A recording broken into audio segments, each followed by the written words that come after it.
मैं शेर सिंह राणा इस माइक पर आपके चैनल के माध्यम से पूरे देश के हर व्यक्ति को ये चैलेंज देता हूँ कि अगर कोई ये साबित कर दे कि फूलन देवी ने जिन 20 लोगों को मारा था वो सारे के सारे ठाकुर थे या फिर उनमें से कोई भी व्यक्ति रेपिस्ट था या डाकू था, तो मैं आपसे वादा करता हूं कि 1 करोड़ रुपए उसको अपने पास से मैं दूंगा।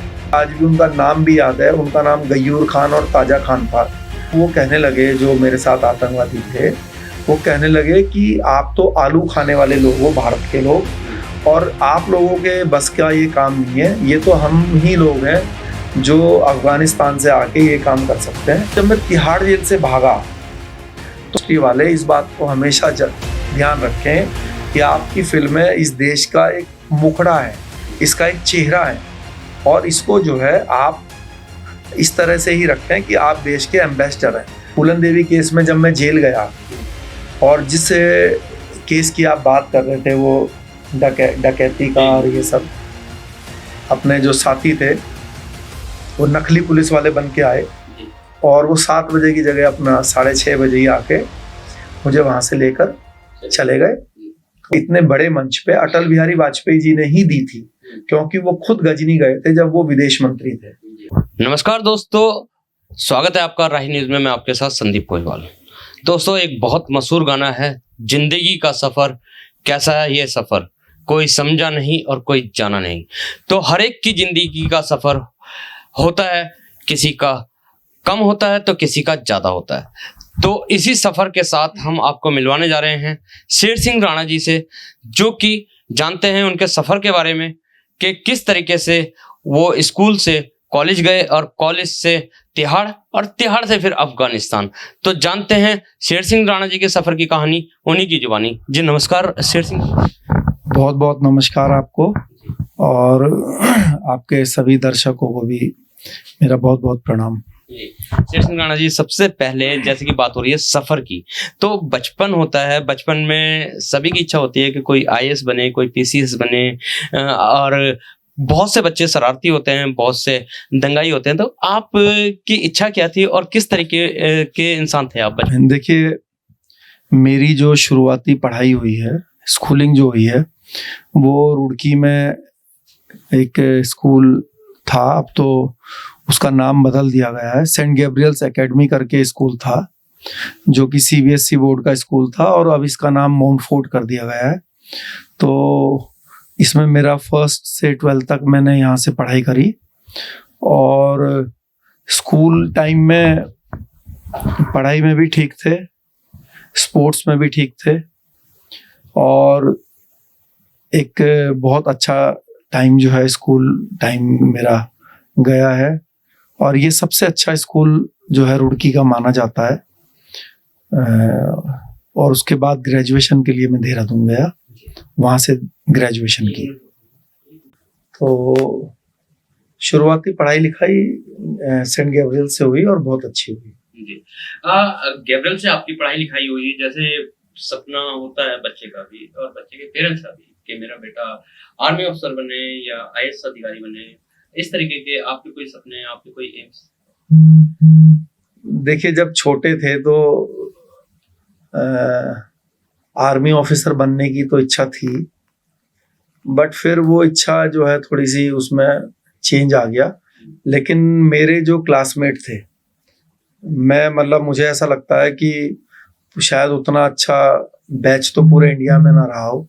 मेरे जो क्लासमेट थे, जो मेरे साथ पढ़ते थे, तो हमारे क्लास के मुझे लगता है शायद 12 बच्चे जो है एनडीए में निकले थे, और आज उसमें से बहुत सारे लोग जो है मेरे ख्याल में कर्नल रैंक पे होंगे। तो मुझे लगता है कि अगर मैं भी उसी डायरेक्शन में बढ़ता तो आर्मी ऑफिसर बन जाता। ये बचपन के सफर से आप बड़े युवा के सफर में आए, कॉलेज किया और आपने राजनीति भी की कॉलेज में, मतलब छात्र संघ की। तो ये सफर कैसा था?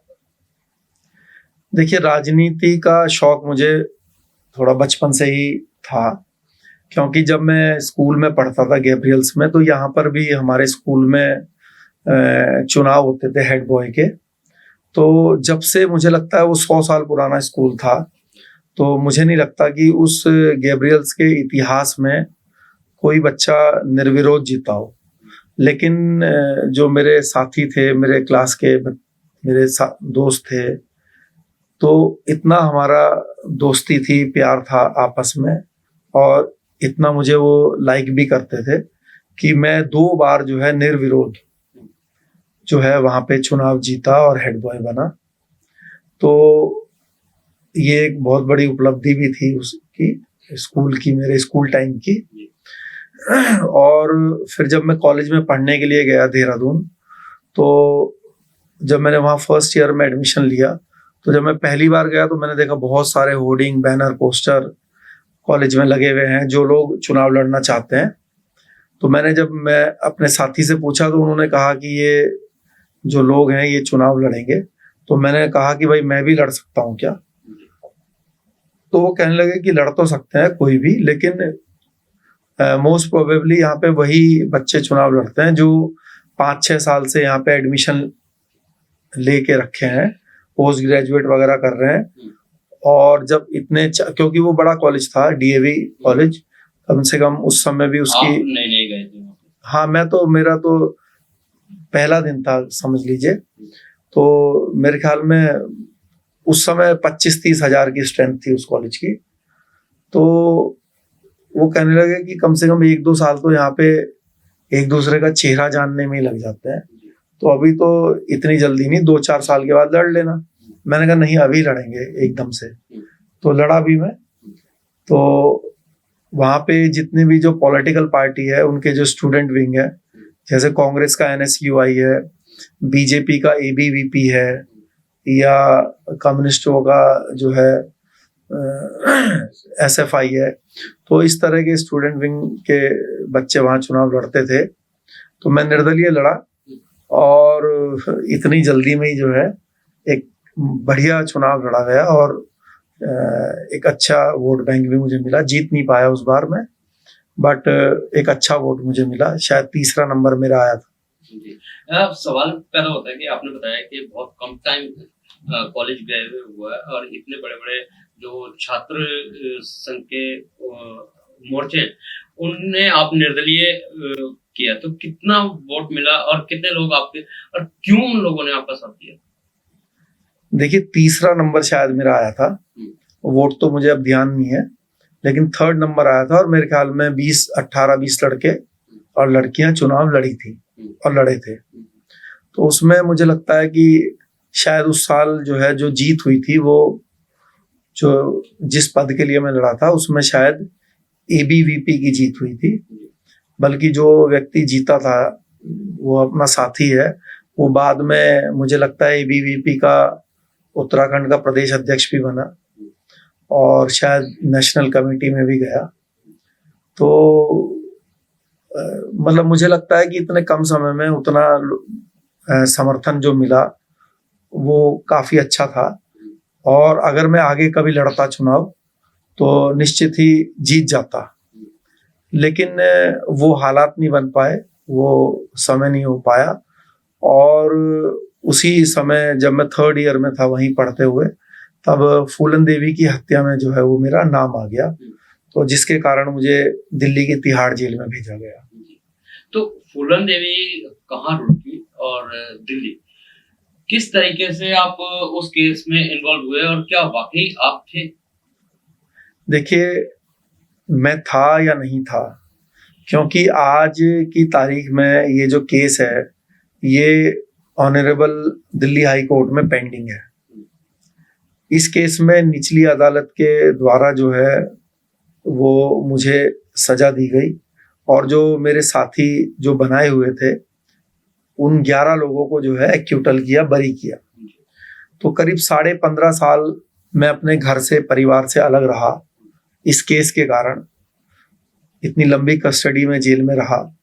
तो क्योंकि कि अभी ऑनरेबल हाई कोर्ट में केस पेंडिंग है, तो जो जज होते हैं वो देखिए भगवान का रूप होते हैं जब वो अपनी कुर्सी पे बैठते हैं। तो मेरा ऐसा मानना है कि जब तक कोई केस विचाराधीन हो तो उसमें हमें अपना मत जो है व्यक्त नहीं करना चाहिए, क्योंकि जज का ही सुप्रीम मत होता है। तो जब वो अपना मत देंगे, जब वो कोई फैसला देंगे, जब भी वो केस सुनवाई पे आएगा, तो बस अगर वो कहेंगे कि भाई शेर सिंह ने मारा है तो शेर सिंह ने किया है, और अगर वो कहेंगे नहीं किया है तो नहीं किया है, लेकिन जो भी कहेंगे वही कहेंगे। इसमें मैं अभी कोई बात बोलने की हैसियत नहीं रखता हूँ। जी, लेकिन तिहाड़ से पहले अगर तो देखा जाए तो आपके पूरे एक और भी आरोप लगा था बैंक रॉबरी का, ये क्या पूरा था? देखिए, ये भी इंफॉर्मेशन आप गलत दे रहे हैं। फूलन देवी के केस से पहले मुझ पर जीवन में कोई भी केस नहीं लगा था, ना ही कोई पेंडिंग था। फूलन देवी का केस लगने के बाद यहाँ की पुलिस ने कुछ झूठे आरोप मुझ पर लगाए, और वो एक बैंक रॉबरी नहीं लगाई, कई बैंक रॉबरी लगाई। अच्छा। और कई केस लगाए, और वो केस लगाने के बाद करीब 2-3 साल के बाद खुद ही उन केसों को वापस ले लिया।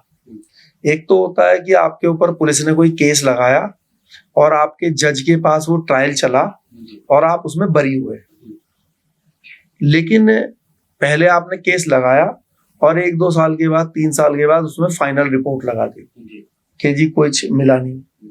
तो इसका साफ पता चल जाता है कि इसका मकसद ये है कि इस व्यक्ति को किसी तरह की पॉजिटिव सहानुभूति ना मिले। तो उन्होंने एक क्रिमिनल बैकग्राउंड बनाने के लिए, दिखाने के लिए, उन्होंने जो पेंडिंग मुकदमे थे देहरादून में, हरिद्वार में, रुड़की में, वो मेरे ऊपर उन्होंने लगाए थे, और बाद में खुद ही उसमें फाइनल रिपोर्ट लगी कुछ में, और कुछ में मुझे जज साहब ने बरी किया। लेकिन ये कहना कि वो पहले से ही लगे हुए थे, ऐसा नहीं है। हाँ जी। यानी कि ये उसी दौरान आपके ऊपर लगाए गए थे? नहीं, उसी दौरान नहीं, जब मैं फूलन देवी केस में जेल पहुंच गया उसके कई महीने के बाद ये लगाए इन्होंने। हाँ। तो ऐसा क्यों हुआ कि आपकी किसी से रंजिश या कि कोई दुश्मनी के आपको इस झूठे षड्यंत्र में फंसाया गया? मतलब आप कौन से केस की बात कर रहे हैं? फूलन देवी केस की कि ये जो बाद के केस, ये जो दूसरे केस, रॉबरी वाला केस?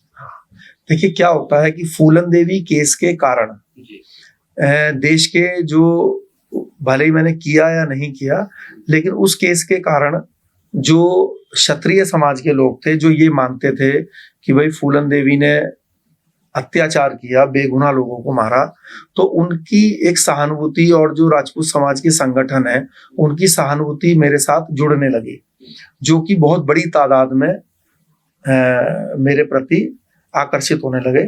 तो तब उन्होंने इमेज खराब करने के लिए कि ये सहानुभूति पर ब्रेक लग जाए, इसलिए ये वाले मुकदमे इन्होंने लगाए। अदरवाइज तो मतलब वो जो केस थे, एक केस तो जो है आप समझिए कि इतना पुराना पेंडिंग केस लगाया था, और फिर बाद में उसमें फाइनल रिपोर्ट लगा दी खुद ही। तो उन्होंने मतलब किसके कहने से ऐसा किया, ये तो मैं इसमें अभी बोल नहीं सकता हूँ, लेकिन और इसका जवाब तो आपको पुलिस से लेना चाहिए कभी जीवन में, कि भाई जब आपने किसी के ऊपर कोई मुकदमा लगाया तो 1 साल बाद खुद ही उसमें फाइनल रिपोर्ट क्यों लगा दी? मैंने जैसे पहले ही बताया, एक तो होता है कि आपके ऊपर केस लगा दिया, भले ही झूठा लगाया, उसमें ट्रायल चला और जज ने बरी किया, जज ने माना कि भाई आपके ऊपर झूठा लगाया, लेकिन आप पुलिस अफसर हैं, आपने ऊपर केस आपने में पाया, और 1 साल के बाद ही आपने कहा कि जी मैं ये केस इनके ऊपर बनता नहीं है और मुझे कोई सबूत नहीं मिले, इसलिए मैं इसको वापस लेता हूँ। तो इससे तो ये समझ में आता है कि उस 1 साल में या 2 साल में आपने शुरू में इमेज खराब कर दी, और बाद में चुपचाप जो है 1 साल के बाद एक कागज कोर्ट में जमा करके कि जी मैं माफी चाहता हूँ, मैं फाइनल रिपोर्ट लगा रहा हूँ। फाइनल रिपोर्ट का तो किसी को पता नहीं चला, लेकिन ताजा जब मामला था तो आपने इमेज खराब करने के लिए, इमेज का सबको पता लग गया। हाँ जी।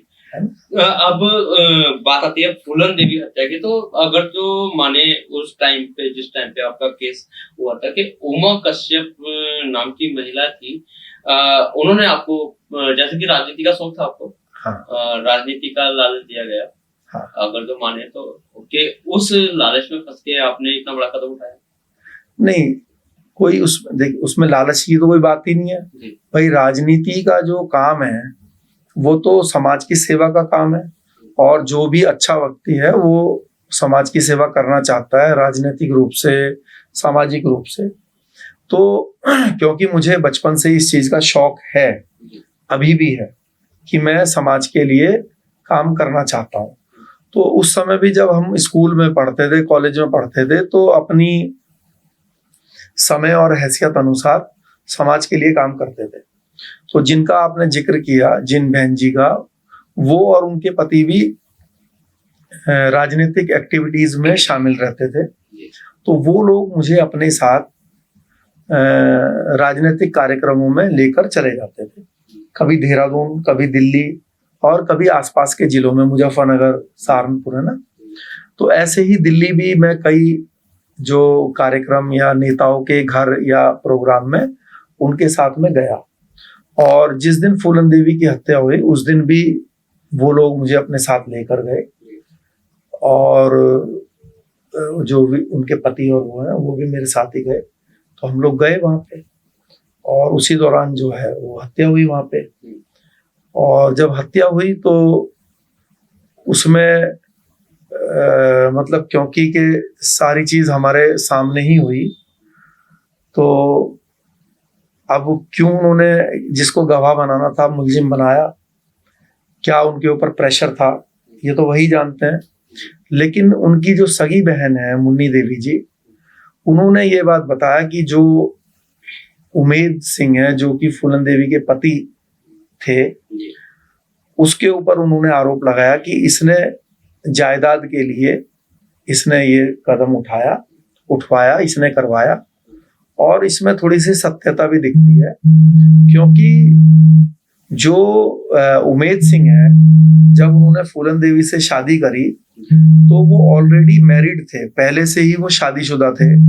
और फूलन देवी के साथ शादी के बंधन में जीवन जब वो जी रहे थे, उसी दौरान ही उनकी एक बेटी भी हुई। तो इसका मतलब है कि वो फूलन को धोखा दे रहे थे, क्योंकि जब आप फूलन के साथ शादी करके रह रहे हैं, उसी दौरान आपके दूसरी बीवी से बच्चा हो रहा है। तो इसका मतलब है कि फूलन देवी से आप सिर्फ जायदाद की वजह से जुड़े हुए हैं।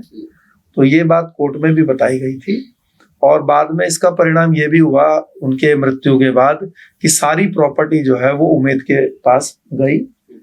जिस आदमी के पास कुछ था नहीं था वो अरबोपति बना, क्योंकि फूलन देवी के पास जो कि कोर्ट में पुलिस ने लिख के दिया हुआ था, करीब जो है उस समय 2001 में करीब 30-40 करोड़ की प्रॉपर्टी दी थी। अगर जो माना जाए उस टाइम पे जब फूलन देवी, तो कहीं ना कहीं ये भी बात तो सामने आई थी कि 20 राणाओं का उन्होंने हत्या की थी, तो आपने राणाओं का बदला लेने के लिए उनकी हत्या की।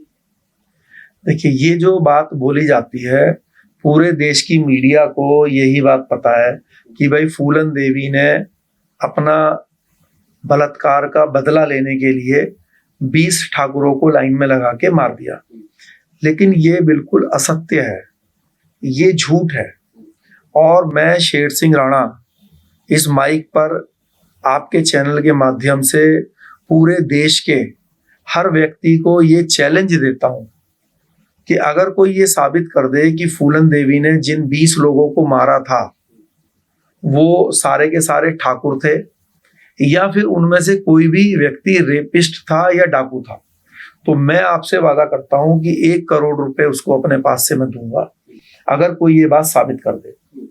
मैं आपको बता दूं कि जो फूलन देवी ने जिन लोगों को बेहमई कांड में मारा था, जो उसमें 20 लोग मरे थे, उसमें मरने वालों में दलित समाज के व्यक्ति भी हैं, पिछड़े समाज के व्यक्ति भी हैं, मुसलमान भी हैं और ठाकुर भी हैं।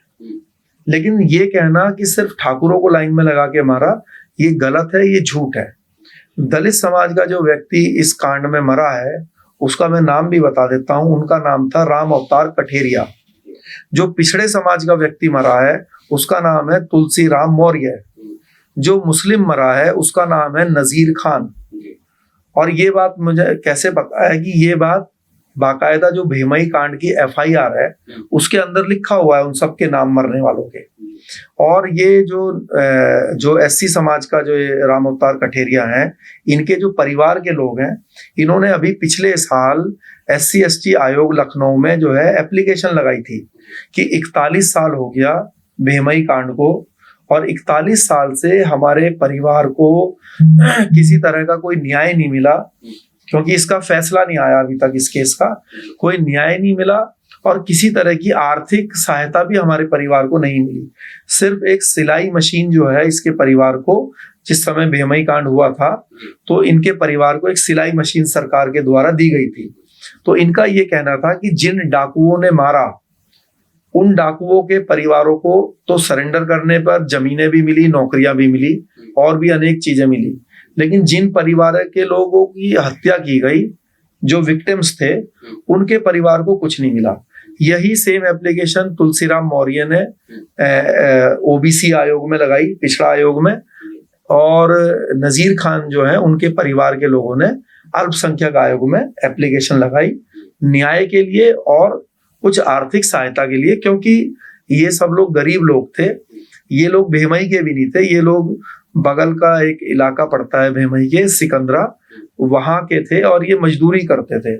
तो ये मजदूरी करने के लिए गांव में उस दिन गए हुए थे और फूलन ने जो भी मिला उन सभी लोगों की हत्या कर दी।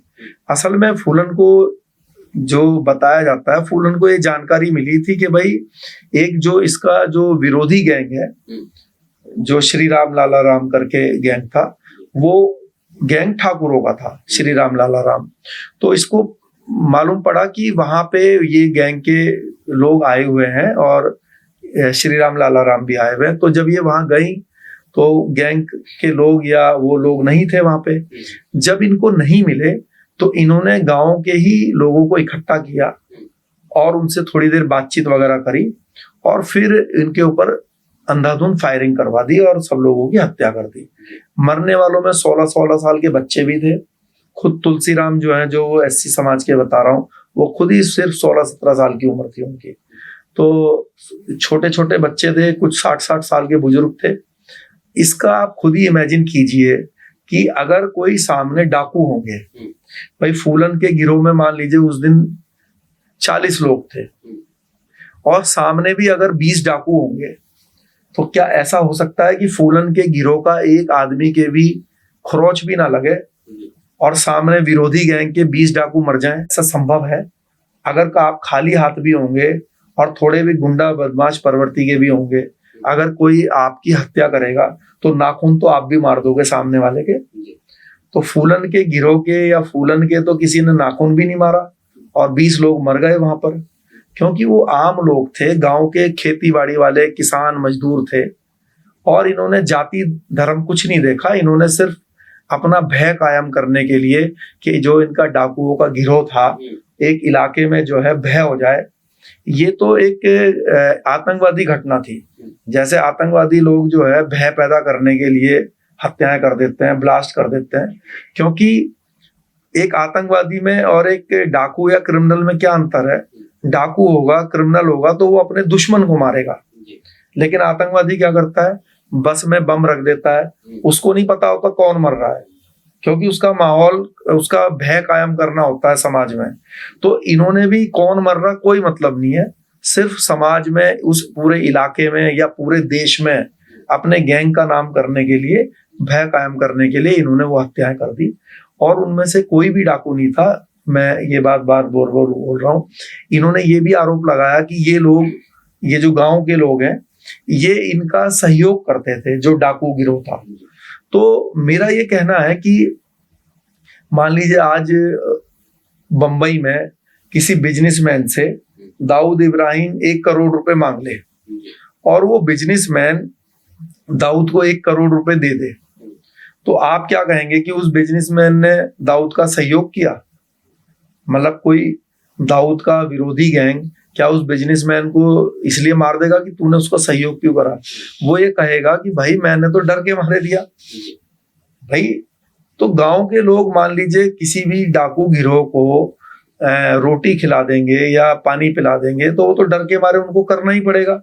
मान लीजिए फूलन का गैंग वहां पे आया और वो उन बेमई वालों को ये बोलेगा कि भाई रोटी लेके आओ, जैसे वो सब लोग इकट्ठा हो गए तो रोटी नहीं उनके लिए लाएंगे, लाना पड़ेगी। नहीं लाएंगे तो जैसे उन्होंने मार दिया ऐसे दूसरे वाले भी उनको मार देंगे। तो ये तर्क तो बिल्कुल भी एक चलता नहीं है। एक मूवी आई थी बैंडिट की, उसमें दिखाया गया था कि जिस टाइम पे फूलन देवी आई थी और गांव से ठाकुर समाज के लोगों को निकाला गया और उनको लाइन से लगा के गोली मारी गई, तो कहाँ तक सत्यता है? क्या ये मूवी जो है वो बेबुनियाद आधार पे थी या सत्यता? इस मूवी की हैसियत और सत्यता इस बात से आप जान सकते हैं कि खुद फूलन देवी ने इस मूवी के खिलाफ उस समय कोर्ट में एप्लीकेशन लगाई थी कि इन्होंने जो है सारी गलत और झूठ घटनाएं इसमें दिखा दी। दूसरी बात ये होती है कि जो भी फिल्में बनाने वाले लोग होते हैं, देखिए जिसके ऊपर भी फिल्म बनाते हैं तो उसको प्रायोरिटी दी जाती है, उसके प्रति सहानुभूति वाले काम किए जाते हैं। उनको मालूम होता है कि अगर इसने ये गलत काम भी किया है तो इस गलत काम में भी हमें इसको सहानुभूति दिलानी है। ऐसे बहुत सारी लोगों के ऊपर फिल्म बनी है, जैसे संजय दत्त के ऊपर संजू फिल्म बनी है। पूरे देश को मालूम है कि संजय दत्त जो है उन्होंने हथियार अपने पास रखे थे। अब क्या है कि उस घटना को जो फिल्म बनाने वाला है उसको दिखानी तो पड़ेगी कि भाई इसने हथियार रखे थे, लेकिन उसमें उसकी सहानुभूति कैसे पैदा करें? उसने उसको जेठमलानी ने को जो उसमें वकील बना के दिखाए हुए हैं, जब उन्होंने उसको कहा कि तू कोर्ट में बोल देना भाई तेरे से वो हो गया, तो उसने उसको थप्पड़ मार दिया ना, तो उसको सहानुभूति देने के लिए। तो ऐसे ही अब फूलन ने उन 20 बेगुनाह लोगों को मारा है, इसको तो उनको दिखाना ही पड़ेगा, लेकिन उसको उन्होंने थोड़ा सा डाइवर्ट कर दिया कि ये समझ में ना आए कि ये मरने वाले जो है बेगुनाह है या फिर गुनहगार है। जो मरने वाले लोग हैं क्या उनके हाथों में बंदूक है? अरे भाई, मैं पूरे देश के लोगों से पूछना चाहता हूं, ईश्वर ने आपको बुद्धि दी है, अगर फूलन ने अपने विरोधी डाकुओं को मारा है तो क्या मरने वालों के हाथों में बंदूक है? ऐसे कौन सा गैंग है, कौन सा डाकू है जो खाली हाथ 20 लोग बैठे हुए थे और फूलन तो बंदूक लेके पहुंच गई और वो वहां पे क्या ढपली बजा रहे थे? भाई वो भी तो गोली चलाते। बात चल रही है सफर की, तो सफर को आगे बढ़ाते हुए आपका तिहाड़ में लगभग 12 से 13 साल की आपको सजा मिली, उसमें आपने तिहाड़ जैसी जेल से फरार होके अफगानिस्तान का जो सफर किया जी, उसमें उस सफर को कैसे किया आपने? देखिए, जब मैं सन 2001 में इस फूलन हत्याकांड में तिहाड़ जेल में मुझे डाला गया, तो जेल में रहने के दौरान मुझे ये मालूम पड़ा कि जो हमारे आखिरी हिंदू सम्राट हैं, सम्राट पृथ्वीराज चौहान जी, चाहे कोई हमारे देश में किसी भी जाति या धर्म का व्यक्ति हो, हम सभी के वो महान पूर्वज हैं। तो जब मुझे ये पता चला कि उनकी समाधि अफगानिस्तान में है और जूते चप्पल मार के उनका अपमान किया जाता है, तो मेरे मन को बहुत दुख हुआ और मैंने एक निश्चय किया कि मुझे वहां पे जाना है। तो एक दिन अखबार में जो है ऐसी खबर छपी हुई थी, कुछ सामाजिक संगठन विरोध प्रदर्शन कर रहे थे और सरकार से ये मांग कर रहे थे कि इनकी समाधि को वापस लाना है। तो वो खबर अखबार में छपी, मैंने पढ़ी। तो मेरे साथ साथ उस समय जो है मैं हाई सिक्योरिटी वार्ड में था, तो कुछ तालिबानी आतंकवादी भी मेरे साथ थे। मुझे आज भी उनका नाम भी याद है, उनका नाम गयूर खान और ताजा खान था। तो मैं उसको खबर को पढ़ के मैं बोला कि अब तो इसको सरकार जो है, भारत सरकार वापस लेके आ जाएगी, क्योंकि जो अटल बिहारी वाजपेयी जी थे उस समय वो प्रधानमंत्री थे और उनकी भी ये फीलिंग थी कि इनकी समाधि को वापस लेके आना है, क्योंकि सबसे पहली जानकारी हमारे देश को इतने बड़े मंच पे अटल बिहारी वाजपेयी जी ने ही दी थी, क्योंकि वो खुद गजनी गए थे जब वो विदेश मंत्री थे और उन्होंने खुद उनकी समाधि पे जाने की इच्छा व्यक्त करी थी वहां की सरकार से, लेकिन वो जा नहीं पाए थे। पीड़ा उन्होंने पार्लियामेंट में बताई थी। तो मुझे लगा कि अब तो अटल बिहारी जी खुद, क्योंकि प्रधानमंत्री हैं देश के, तो ये इसको लेकर वापस आएंगे। तो मैंने जब ऐसा कहा तो वो कहने लगे, जो मेरे साथ आतंकवादी थे, वो कहने लगे कि आप तो आलू खाने वाले लोग हो, भारत के लोग, और आप लोगों के बस का ये काम नहीं है, ये तो हम ही लोग हैं जो अफगानिस्तान से आके ये काम कर सकते हैं, और आप तो आपकी सरकार के बस का ये काम नहीं है। तो मैंने कहा कि सरकार छोड़ो, मैं जाऊंगा और मैं लेके आऊंगा। तो वो और हंसने लगे, मजाक बनाने लगे, कहने लगे कि जब हमारे इतने बड़े बड़े संगठन है और हम लोग तिहाड़ से निकलना चाहते हैं, हम लोग तिहाड़ से नहीं निकल पाते, तो आप तो एक साधारण आदमी हो, आपके सरकार के बस की नहीं है, 800 सालों से कोई नहीं ला पाया, तो वहां जाना तो बहुत दूर की बात है, पहले आप तिहाड़ जेल से ही निकल के दिखा दो। तो मैंने कहा कि चलिए तिहाड़ से भी निकलेंगे और वहां भी जाएंगे। और ये बात मुझे ऐसा, मेरा मन से आज भी मैं इस बात को जानता हूं कि देखिए मेरी तो कोई हैसियत नहीं थी कि ये कार्य मेरे से हो जाता, ये प्रभु की इच्छा थी, इसीलिए ऐसा माहौल बना और मेरे मुंह से निकला, और फिर खुद ही उन्होंने एक रास्ता ईश्वर ने बनाया, और सन 2004 में मैं दिल्ली की तिहाड़ जेल से फरार हुआ, जो कि हमारे देश की आज तक की ये सबसे बड़ी फरारी में से एक मानी जाती है। और तिहाड़ से फरार होकर फिर एक पासपोर्ट मेरा बना संजय गुप्ता के नाम से, और फिर मैं इससे बांग्लादेश गया, दुबई गया, फिर वहां से मैं अफगानिस्तान अच्छा, फरार तिहाड़ से फरार, शोले फिल्म की तर्ज पे आपने सुरंग बनाई थी या किस तरीके से? नहीं, सुरंग नहीं बनाई थी। जो फर्जी केस मुझ पर यहाँ पे लगाए थे, क्योंकि जब मैं जेल से फरार हुआ, मैं आज आपको अपना बात बताता हूँ, आप यकीन नहीं करेंगे, फूलन देवी केस में जब मैं जेल गया, और जिस केस की आप बात कर रहे थे, वो डकैती का और ये सब, जब ये मुझ पे लगाए तो मैं बहुत रोया, मुझे बहुत कष्ट हुआ और बहुत पीड़ा हुई।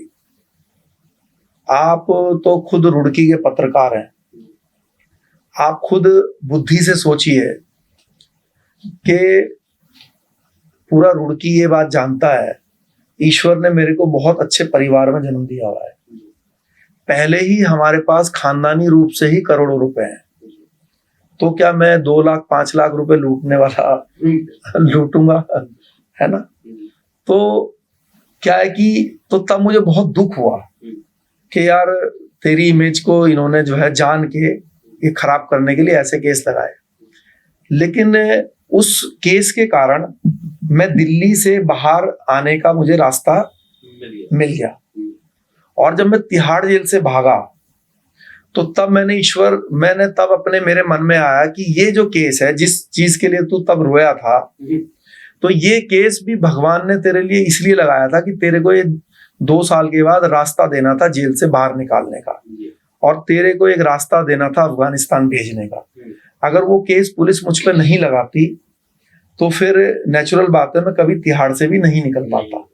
तो क्योंकि वो केस लगे मुझ पर हरिद्वार का, तो उससे मैं दिल्ली से कोर्ट से जो है दिल्ली की जेल से हरिद्वार कोर्ट में आने लगा।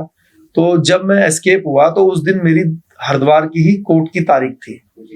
तो कोर्ट की तारीख के लिए जो असली पुलिस वाले थे वो जब मुझे लेने आते थे सुबह, हम लोग वहां से गाड़ी से चलते थे, पुलिस वालों की अपनी गाड़ी चलती थी, और उस समय मेरे साथ जो है 14 पुलिस वाले रहते थे और उनकी अपनी पुलिस वैन होती थी।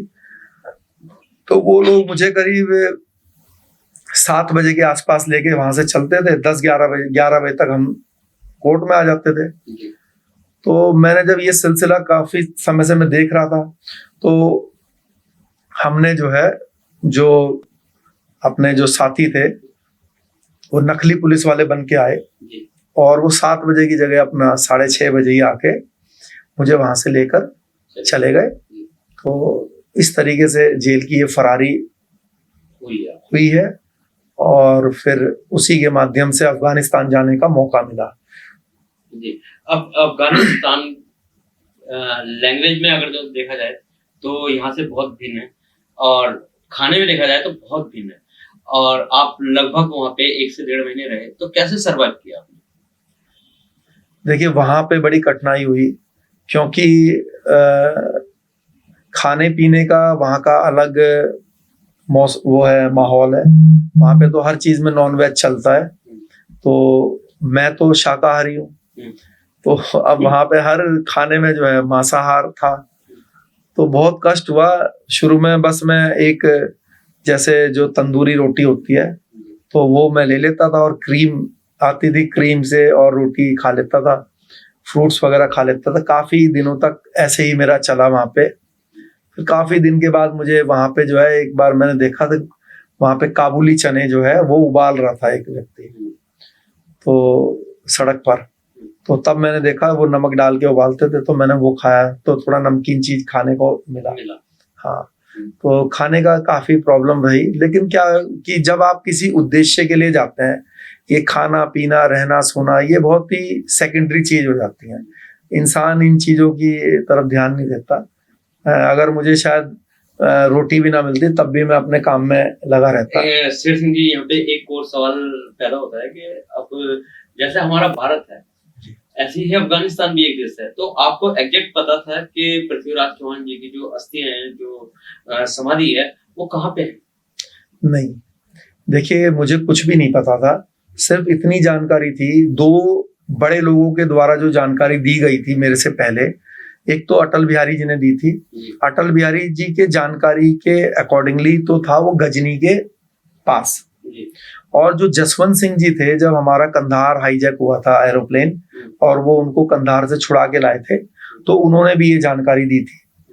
तो मुझे ऐसी शुरुआती ये था कि भाई कंधार के आसपास होगा, क्योंकि जसवंत सिंह जी कंधार से जहाज को छुड़ा के लाए, तो वहीं होगा। तो मैं सबसे पहले जब काबुल पहुंचा तो अगले दिन ही मैं कंधार चला गया, और जिसके पास मैं वहां गया, जो भी मेरा ईश्वर ने साथ दिया, और एक बंदा मुझे वहां मिला, तो वो मुझसे कहने लगा कि आप कौन सी एजेंसी के लिए काम करते हैं। मैंने कहा भाई एजेंसी मतलब? कह रहा मतलब किस देश की आप जासूसी करते हैं। मैंने कहा भाई मैं कोई जासूस नहीं हूँ, मैं तो साधारण आदमी हूँ। हाँ, तो कई लोग भारतीय अमेरिका के लिए भी या दूसरे देशों के लिए भी काम करते हैं, क्योंकि अंग्रेज तो क्या होता है एकदम से पकड़ में आ जाते हैं। हमारा चेहरा फिर भी थोड़ा जैसे पाकिस्तान और हमारा एक जैसा है, तो पाकिस्तानी थोड़ा फ्री घूमते हैं वहां पे। तो ऐसा नहीं है कि सिर्फ रॉ के लिए ही, दूसरे देशों के लिए भी सभी एजेंसियों के लोग वहां पे घूमते हैं, काम भी करते हैं। तो मैंने कहा भाई मैं किसी एजेंसी के लिए नहीं हूँ, मैं तो साधारण व्यक्ति हूँ और डॉक्यूमेंट्री बनाता हूँ, इसके लिए आया हूँ यहाँ पे। कहने लगा कि इतना तो किसी में हिम्मत नहीं है कि कोई साधारण आदमी अफगानिस्तान में कदम रखे और अगले दिन ही कंधार आ जाए। कहने लगा कि मैं खुद अफगानी हूँ, काबुल का हूँ। जब मैं किसी काम से हफ्ता 10 दिन के लिए कंधार आता हूँ, तो मेरी अम्मी मुझे 10 बार गले से लगाती है कि भाई पता नहीं ये वापस आएगा कि नहीं आएगा, क्योंकि कंधार का माहौल सबसे ज्यादा खराब था, खतरनाक था। कभी भी बम फूट जाए, कभी भी गोलियाबारी चल जाए। तो लेकिन फिर मैंने कंधार और उसके आसपास पूरा खोजबीन करी, तो मुझे उनकी समाधि वहां पे नहीं मिली। उसके बाद दूसरी जगहों पर मैं गया, हेरात गया। हेरात जो है वो ईरान बॉर्डर पे है, और गजनी भी गया मैं, और दूसरे प्रोविंसेस में भी गया, लेकिन कोई जानकारी नहीं मिली। करीब 1.5 महीने तक मैं लगातार रोज नॉन स्टॉप जो है इसकी खोजबीन में करता रहा। 1.5 महीने के प्रयास के बाद जो है मुझे जानकारी मिली कि गजनी के पास एक स्थान है देयक, वहां पे मोहम्मद गौरी और पृथ्वीराज चौहान और चंद्रवरदाई, इन तीनों की कब्र और समाधि वहां पे मौजूद है। तो जब मुझे जानकारी मिली तो मैं वहां पहुंचा, और वो सही जानकारी मिली थी। उससे पहले मैं 85 जगह पर जा चुका था, उनकी भी मैंने रिकॉर्डिंग की थी, लेकिन ये बिल्कुल सही जगह जब मैं पहुंचा तो फिर उसकी मैंने रिकॉर्डिंग करी। और मैंने, अगर आप कोई भी देखना चाहते हैं तो अगर आप शेर सिंह राणा अफगानिस्तान वीडियो डालेंगे तो ये आप उस पर यूट्यूब पर देख सकते हैं, यूट्यूब पर। और फिर क्योंकि जो मैंने वीडियो रिकॉर्डिंग उस दिन की, फिर मैंने प्रयास किया कि कैसे इसको मैं खोद के वापस लेके आऊं। तो शुरुआती प्रयास तो मेरे जो है वो असफल हो गए, लेकिन पकड़ भी लिया मुझे उन्होंने एक बार, लेकिन जब मैं उनके चंगुल से भी छूट गया, ईश्वर ने मेरी जीवन की रक्षा करी। और बार बार मैं प्रयास करता था। जो है टेररिस्ट होते हैं, उनके चंगुल से एक बार जो फंस जाए वो छूट नहीं सकता। तो आपका भगवान ने किस तरीके से साथ दिया? देखिए, जब उन्होंने जो है मुझे जब पकड़ा तो गजनी शहर में पकड़ा, हाँ, शहर के अंदर पकड़ा। और जो शहर है, तो शहर का माहौल में क्या है कि जो मतलब ब्लास्ट वगैरह तो वो कर सकते हैं, लेकिन वहां पे क्योंकि उस समय जब मैं गया था, उस समय वहां पे नाटो की फोर्सेस का भी कब्जा था शहरों में। हाँ, तो क्या हुआ कि जब उन्होंने मुझे पकड़ा तो इत्तेफाक से नाटो फोर्सेस की गाड़ियां भी वहां पर आ गई। मतलब ऐसा नहीं है वो हमारे लिए आई, लेकिन जब वो आई तो उनके मैंने झटका देके उनसे छुड़ा के भागा, ये सोच के कि भाई ज्यादा से ज्यादा मुझे ये नाटो वाले पकड़ लेंगे, भाई क्या हो रहा है, क्यों हो रहा है, तो मेरे को ज्यादा से ज्यादा मेरे को मेरे देश वापस कर देंगे, लेकिन जीवन तो बच ही जाएगा। लेकिन उनके उसमें भी नहीं मैं आया, और उन्होंने मेरा पीछा नहीं किया उस समय, क्योंकि उनको लगा कि अगर वो मेरे पीछे भागेंगे तो फिर फोर्सेस जो है वो भी चौकन्नी होके देखेंगे भाई क्या हो रहा है। यानी कि भगवान ने नाटो के रूप में आपकी सहायता मदद करी। हाँ, ये कह सकते हैं। और ये जैसे मैंने आपसे बताया कि मैं तो क्या है कि कहीं पर भी चला जाता था, मतलब मैं वहां की ऐसी ऐसी जगहों पर चला जाता था कि वहां के जो खुद लोकल व्यक्ति हैं वो भी नहीं जाते थे, और जब उनको पता चलता था तो वो मुझसे कहते थे भाई तुम पागल हो गया, कोई तुम वहां चले गए, ऐसी जगह पर चले गए, वहां कोई वापस भी नहीं आता। लेकिन मैं चला जाता था, क्योंकि मैं ये सोचता था कि तू एक डेड बॉडी है, तेरे को ये कार्य करना ही है, चाहे कोई भी परिणाम हो। तो बहुत संघर्ष इस काम के लिए किया, बहुत मेहनत की। कई लोग ये पूछते हैं, बोलते हैं कि क्या जी वहां पे खतरा था, तो इसको आप ऐसे इमेजिन कीजिए कि आप यहाँ पे रुड़की में रहते हैं, यहाँ पे लॉ एंड ऑर्डर है। अब आप रुड़की से किसी 20-30 किलोमीटर अंदर गांव में चले जाइए, कोई व्यक्ति उस गांव में रात को 12 बजे गांव के किसी मंदिर में खुदाई कर रहा हो और गांव वाले उसको पकड़ लें, तो इतना तो मानते हैं कि गांव वाले उसकी इतनी धुनाई कर सकते हैं कि वो मर भी जाए। ये मैं आपको उस जगह की बात आ रहा हूं जो कि जहां पूरा लॉ एंड ऑर्डर है और जहां कोई लॉ एंड ऑर्डर नहीं है। अगर वो मुझे, क्योंकि वो तो गजनी से 30 किलोमीटर अंदर गांव के इलाके में था, तो अगर वो मुझे वहां पे पकड़ लेते रात के समय खुदाई करते समय, तो वहां कौन सा कोई ऐसा तो था नहीं कि पुलिस आएगी या कुछ आएगी, तो वो तो मुझे वहीं जहाँ पृथ्वीराज जी थे वहीं गाड़ देते, वहीं पे कोई कभी किसी को पता भी ना चलता, है ना। तो खतरा तो समझिए कि जैसे ही आपने वहां के इंटीरियर इलाके में जाना गए आप, खतरा स्टार्ट हो गया। खतरा इस बात का भी स्टार्ट हो गया कि आपको किडनैप कर लेंगे, फिर वो लोग ब्लैकमेल करेंगे भारत सरकार को या जिस देश का भी नागरिक होगा। तो वैसे तो मैं उस इलाके में पाकिस्तान बन के घूमता था, पाकिस्तानी बन के, कोई पूछता था जिसको मुझे अपना पासपोर्ट दिखाने की जरूरत नहीं पड़ती थी, सिर्फ मुंह जबानी काम चलता था, भाई कहाँ से हो, तो मैं बोलता था मैं पाकिस्तान से हूँ। उस गांव में भी मैंने यही बताया कि मैं पाकिस्तान से हूँ, जिस गांव में इनकी समाधि थी, जहाँ पे मैंने खुदाई की। बाद में उनको पता चल गया था कि मैं पाकिस्तानी नहीं हूँ, तो तभी उन्होंने मुझे पकड़ा था, लेकिन तब मैं उनके चंगुल से छूट गया। लेकिन फिर मैंने रात को खुदाई करके एक तरीके से चोरी करी रात के समय, और खुदाई करी और वो सब वापस लेके आया। इसमें मैं एक बात और भी बोलना चाहूंगा अपने तजुर्बे से। आजकल फिल्म जो इंडस्ट्री है उनको हम बहुत गालियां भी देते हैं। देखिए, जो फिल्म इंडस्ट्री है उनको गाली देने की नौबत इसलिए आ रही है कि वो आजकल इस तरह की फिल्में बनाते हैं जिससे माहौल खराब हो जाता है, या हमारे धार्मिक या जाति को लेकर कोई उल्टी सीधी वो करते हैं। लेकिन मैं आपको बता दूं कि जो फिल्म इंडस्ट्री है वो हमारे देश की सबसे बड़ी ब्रांड एम्बेसडर है। पूरे वर्ल्ड में हमारे देश के जितने भी राजदूत हैं वो अपने जीवन काल में पूरे देश के अगर राजदूत आप लगा दोगे, जितना काम वो करते होंगे उससे 100 गुना काम सिर्फ फिल्म इंडस्ट्री करती है। क्योंकि ये जो फिल्में होती हैं, ये हमारी संस्कृति, ये हमारी भाषा, ये हमारा जीवन, रहन सहन सब दिखाती है दूसरे लोगों को। क्योंकि जितने भी दूसरे आसपास के देश हैं वो हमारी फिल्मों को देखते हैं तो हमारी भाषा को भी जानते हैं। तो क्योंकि अफगानिस्तान में भी अधिकतर लोग जो हिंदी जानते हैं या उर्दू और हिंदी क्योंकि एक जैसी होती है या हमारी भाषा को समझते हैं, तो वो सिर्फ फिल्मों की वजह से ही समझते हैं।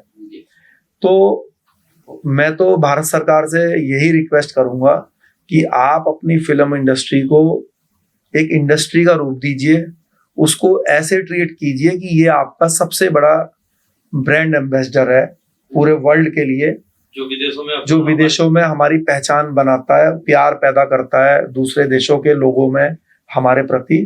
तो इनको इस तरह का माहौल दीजिए, अच्छे से काम करें। और इंडस्ट्री से मेरा ये कहना है कि आपको लोग बाहर देखते हैं, तो जो आप अगर हमारी अच्छी संस्कृति दिखाएंगे, हमारे अच्छे रहन सहन दिखाएंगे, अच्छी भाषा दिखाएंगे, तो हमारा सम्मान दूसरी जगह बढ़ेगा।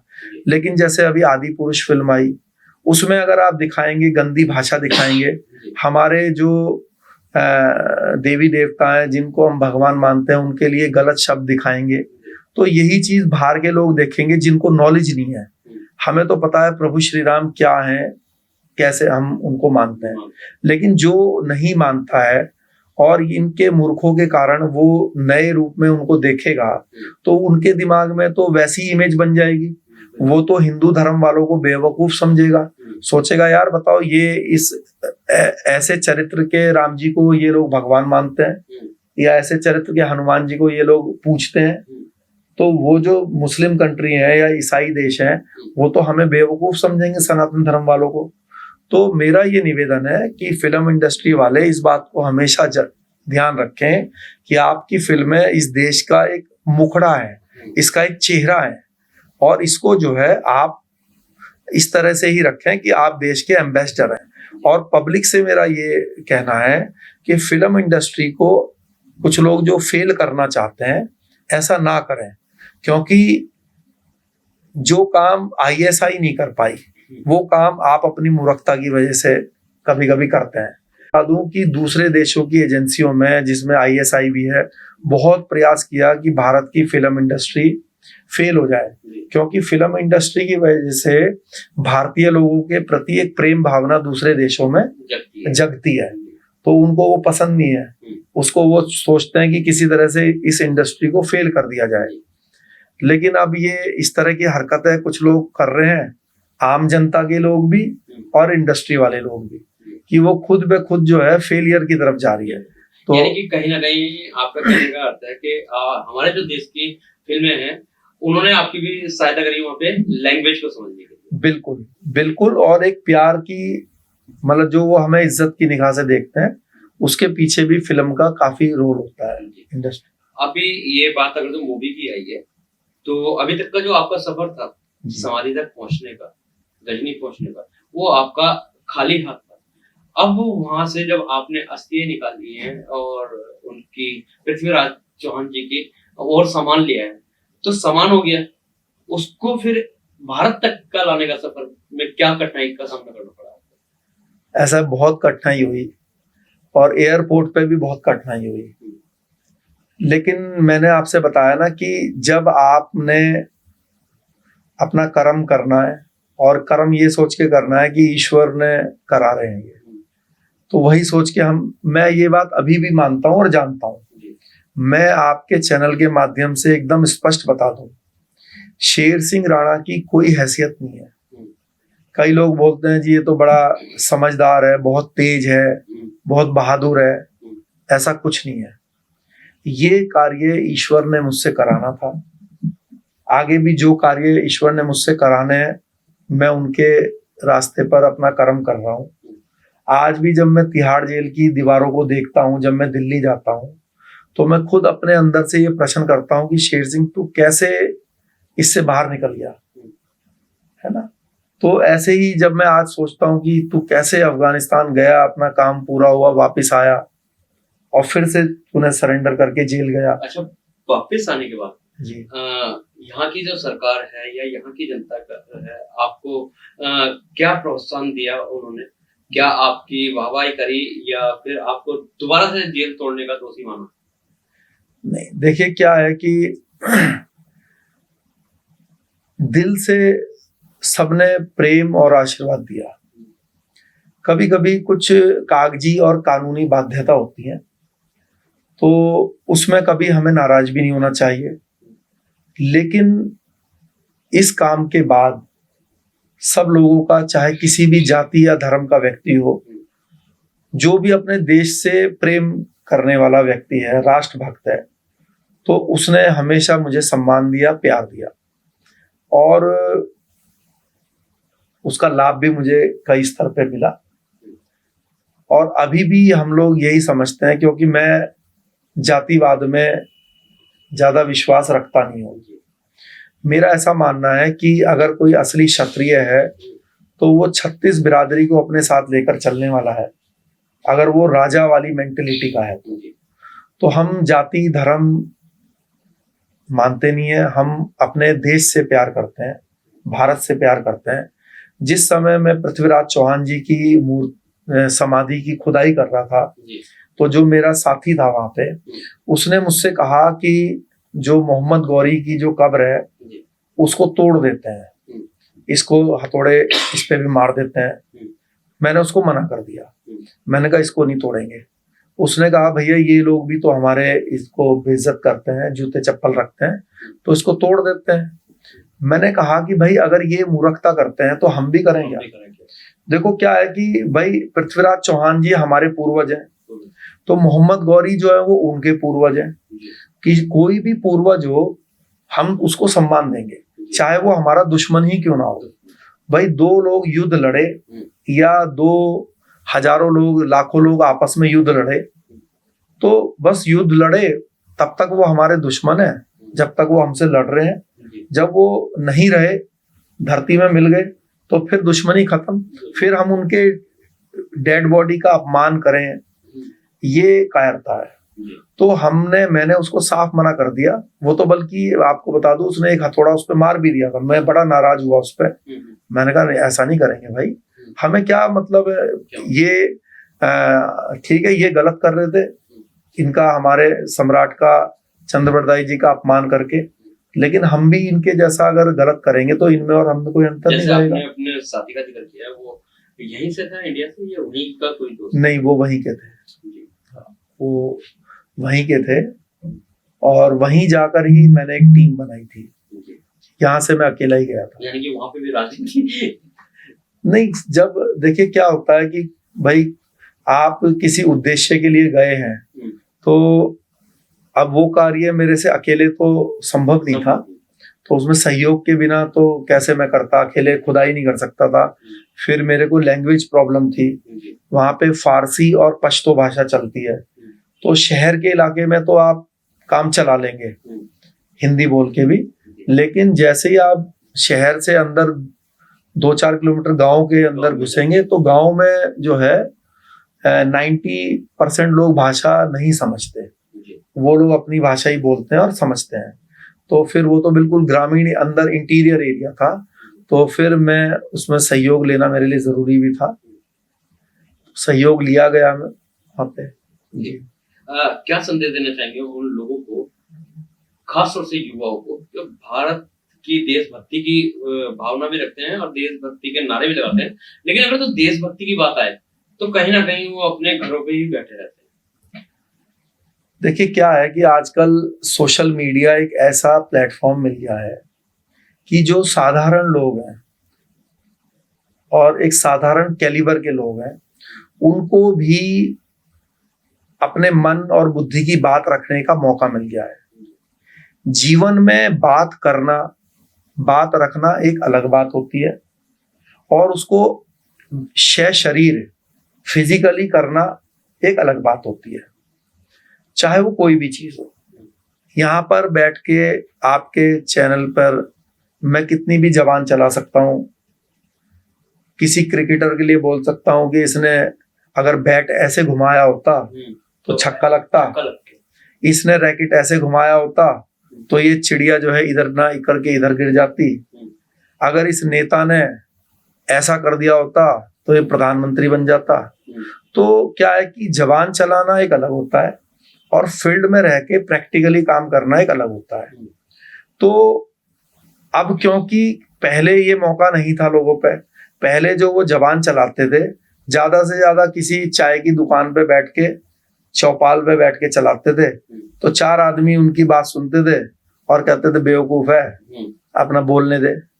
अब उनके पास जो है एक ये सोशल मीडिया का प्लेटफॉर्म मिला हुआ है, तो क्या है कि वो बातें करते हैं, हम पाकिस्तान को ऐसे कर देंगे, हम अमेरिका को ऐसे कर देंगे, हम देश को पलट देंगे, हम किसी जाति के लिए खराब शब्द बोलेंगे, किसी धर्म के लिए खराब शब्द बोलेंगे, कोई कहेगा हम इसको राष्ट्र बना देंगे, कोई वैसा बना देंगे, और फिर अपना बोल बाल के 1 घंटा बोल बाल के और फिर अपना मोबाइल बंद करेंगे और चादर डाल के सो जाएंगे।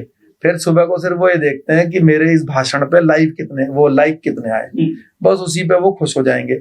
जो उनसे बड़ा बातूनी होगा वो सोचेगा इस बात कर करके मैं थोड़ा यूट्यूब से थोड़े पैसे पूसे भी कमा लूं, तो वो पैसे कमाएगा। लेकिन फिजिकली प्रैक्टिकली आप समाज में देश के लिए क्या काम करते हैं? आज जो आप मेरा इंटरव्यू ले रहे हो वो इसलिए नहीं ले रहे कि मैंने कोई फेसबुक पे कहा हो कि मैं अफगानिस्तान चला जाऊंगा, मैं वहां चला जाऊंगा, मैं ये कर दूंगा।